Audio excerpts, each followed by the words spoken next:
Salut à tous, j'espère que vous allez bien, moi ça va nickel. On se retrouve pour une toute nouvelle vidéo débriefing pour la 6ème journée de Derkema avec le match qui opposait nos Bordelaises face à Montpellier. On est parti les amis. Honnêtement les amis, je vous avoue que à 5 journées de la fin de ce championnat, bon même si après il y a les playoffs, mais comme je dis pour les Bordelaises ça les concerne pas hein, vu qu'elles sont pas dans le top 4. Après cette 11e défaite de la saison, plus la victoire surprise de l'en avant Guingamp sur les terrains lilloises, donc ils prennent la distance définitivement, et qui met cette équipe dijonnaise au précipice de cette relégation. Et d'ailleurs voilà, comme je dis, le prochain match va être réellement décisif contre cette même équipe de Dijon, qui peut être quand même une surprise, parce que faut quand même rappeler que lors des phases allées, ça s'est joué à un détail et surtout à une infériorité numérique de la part de nos Bordelaises, suite au rouge de Maël Seguin. Mais cette équipe dijonnaise, ça reste quand même la surprise de cette saison. Enfin, au même titre que les Rémoises, mais comme je dis, les Dijonnaises peuvent faire peur aussi, quoi. Quand je vois, il y a 2-3 journées de cela, elles ont battu par surprise cette équipe montpelliéraine. Et justement, pour faire cette transition avec la 6ème journée de D1, bah, je me suis dit, pourquoi pas les Bordelaises faire la petite surprise pour justement relancer un petit peu la bataille pour la 4e place pour les playoffs. Donc qui étaient occupés qui sont toujours occupés par les Montpelliéraines à l'heure actuelle.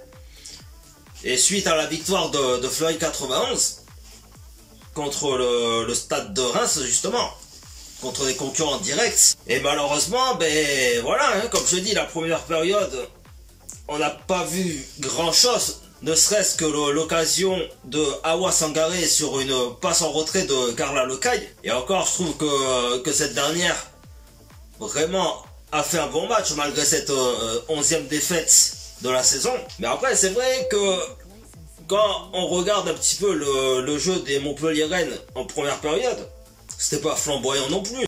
Et c'est vrai que justement quand les Bordelaises commençaient à se créer du temps fort pendant, allez on va dire peut-être une dizaine de minutes, voire un bon petit quart d'heure, bah voilà, on voyait vraiment cette équipe montpelliéraine bousculée. Surtout quand les Bordelaises venaient en surnombre dans leur zone. Mais après voilà, hein, chez les Bordelaises, c'est vraiment le manque d'efficacité et aussi malheureusement les déchets dans les transitions, la circulation du ballon en parlant des passes. Et voilà, elles n'ont pas su exploiter correctement les failles des Montpelliéraines. Mais c'est vrai que pour parler un peu de cette première période, c'était vraiment mou quoi. C'était la première période la plus, bon peut-être pas catastrophique parce qu'il y a eu de l'envie, mais qui était trop pauvre en occasion quoi. Et en plus voilà, comme je dis, ça rappelle aussi le match en retard contre les Havraises.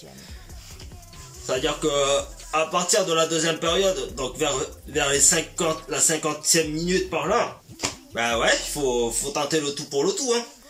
Même par les jeunes joueuses. Donc là, en l'occurrence, Carla Lecaille, qui, comme je disais, malgré la défaite, a fait quand même une bonne performance individuelle. Donc sur un centre-tir. Donc pour ceux qui savent pas ce que c'est qu'un centre-tir, c'est un centre. Enfin, à la base, c'est un centre, mais qui dévie et qui change de trajectoire et qui va directement sur au cage de la gardienne adverse. Là, il faut quand même me dire que il y avait pas mal de vent, donc j'imagine bien que c'est le vent qui a aidé à Carla pour marquer ce but.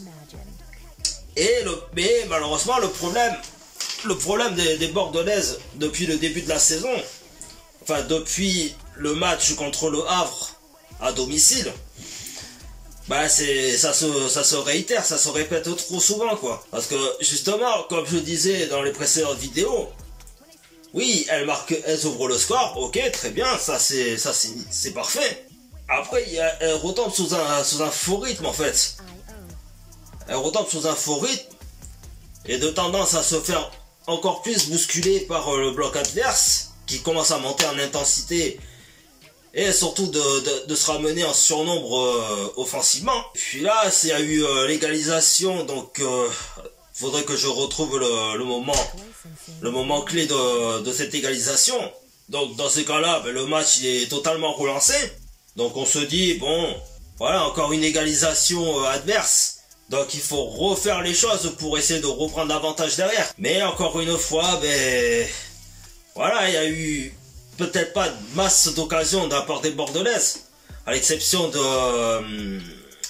de cette putain de grosse occasion pas de Hawa Sangare et de Abigail Kofi Kim, qui je n'ai pas compris ce qu'elle a voulu faire. Je pense à la limite qu'elle voulait faire une passe en retrait à Laura Bourgoin pour qu'elle pousse le ballon au fond des filets. Et malheureusement, il y avait la seule chose à faire, c'est de conclure l'action en un contre un contre la gardienne, contre Marie Petito en plus, qui était une ancienne gardienne des Girondins de Bordeaux, mais qui n'a pas eu cette chance, cette opportunité d'évoluer en professionnel avec l'équipe première. Et qui donc Montpellier lui a donné cette opportunité. Et ça mal pour un bien quoi. Et puis arrivé vers les derniers quarts d'heure, voire les 10 dernières minutes, voilà, quand on se permet de gâcher des munitions, enfin quand ça se permet de gâcher des munitions et qu'on laisse cette équipe montpelliéraine prendre le dessus, et notamment sur phase de coup de pied arrêté, en l'occurrence un corner. Voilà, c'est vraiment la bêtise qu'il fallait pas faire. Notamment l'intervention de Justine Leron. Enfin, ça reste comme mon opinion, après c'est pas méchant ce que je dis envers elle.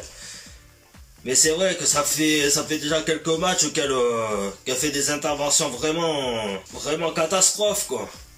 Notamment contre le Paris FC, il y a eu l'intervention contre le Havre, qui a failli coûter un but, mais heureusement que Marion Alewin a sauvé sur la ligne de but. Et là, sur ce deuxième but de Faustine Robert, elle boxe le ballon. Oui, ok, certes, elle fait une intervention aérienne. Si, attention, comme je dis, c'est pas entièrement de sa faute. Mais si il y avait une joueuse qui aurait pu empêcher Faustine Robert d'avoir le deuxième ballon et surtout de conclure l'action en mettant le ballon au fond des filets, elle n'aurait jamais pris ce but victorieux quoi. Et à la limite, ça aurait été limite moins gênant de repartir avec le point du match nul. Et malheureusement, elles ont craqué en fin de rencontre. Après, bon, il y a eu une petite réaction derrière les Bordelaises, mais vraiment en vain quoi. C'est-à-dire que voilà, elles ont tenté le tout pour revenir à 2 buts partout. Mais malheureusement, il y a trop d'inefficacité offensivement, quoi. C'est dommage. Et puis suite à ça, forcément, les concurrents directs, les non relégables, l'En-Avant Guingamp a su profiter de cette défaite des Bordelaises en s'imposant chez les Lilloises son score de 2-0. Donc elle s'envole vers la 8e place, un truc comme ça. Et puis maintenant, bon voilà, certes là je tourne la vidéo avant le match de dimanche soir entre les Lyonnaises et les Dijonnaises. Mais voilà, les prochains adversaires en plus c'est les Dijonnaises, à domicile.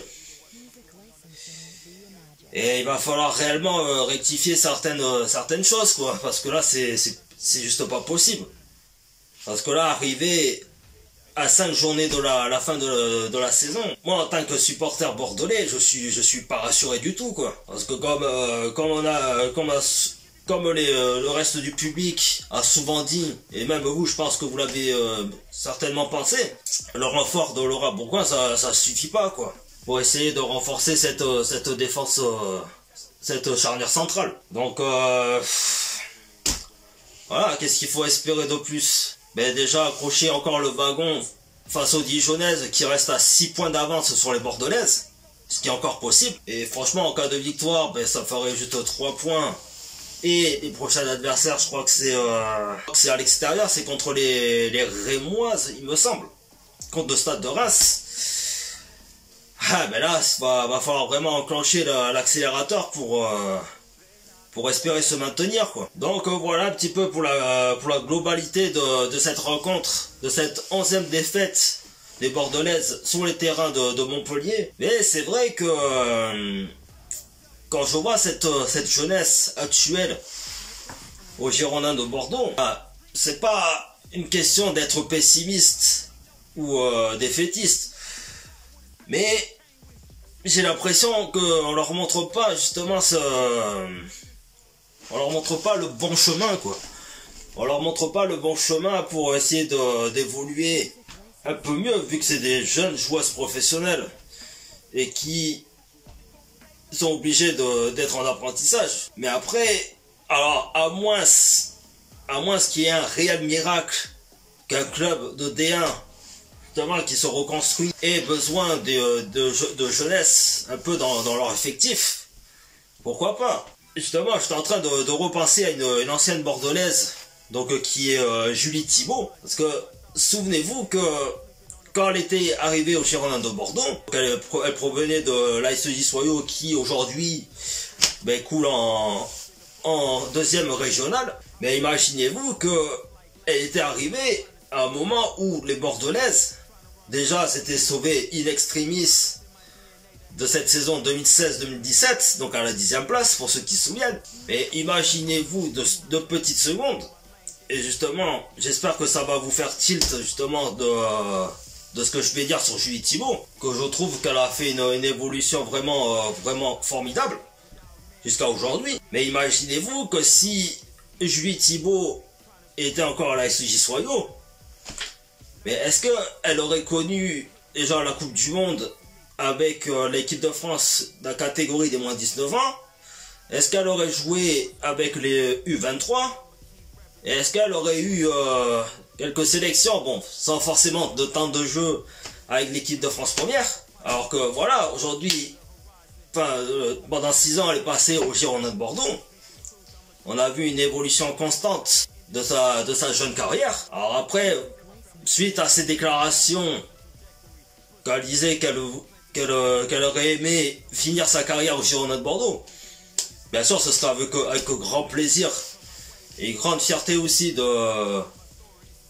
j'espère un jour te revoir sur les maillots scapulaires, ça c'est sûr et certain, mais avec une ambition un peu plus grande, et d'avoir l'opportunité de jouer la Ligue des Champions aussi, tant qu'à faire. Et bon voilà, elle est arrivée à un stade où justement elle ne pouvait pas faire ce retour en arrière. Donc c'est pour ça que le club anglais s'est intéressé à son profil. Elle a pris son tremplin. Et aujourd'hui, à cet instant de sa carrière, elle en est vraiment au sommet aujourd'hui. Bon, même s'il lui reste encore du temps pour être vraiment au sommet de sa carrière.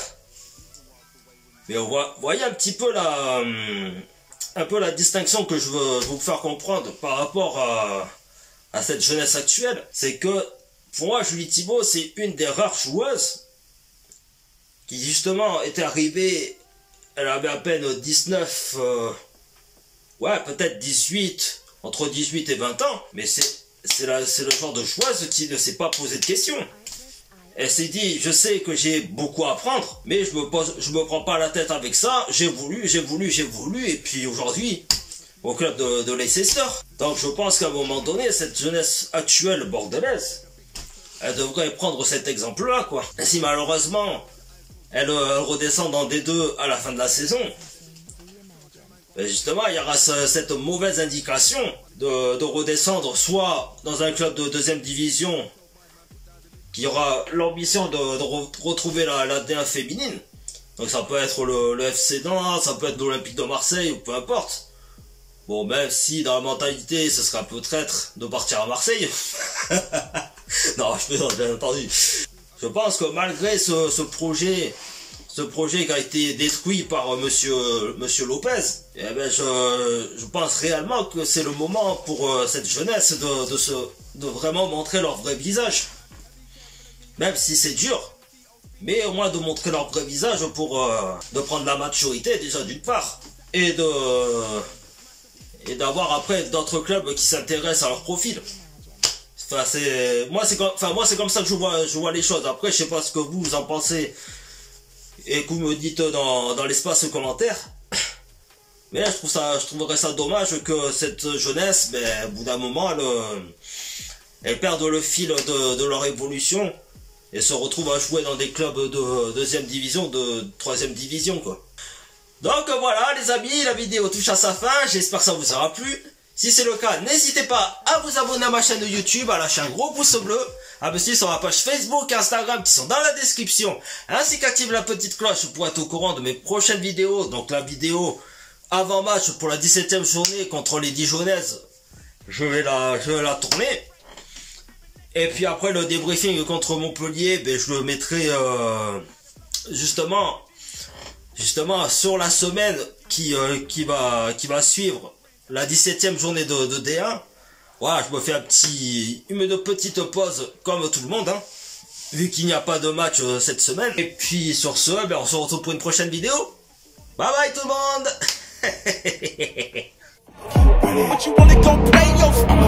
Music licensing reimagined.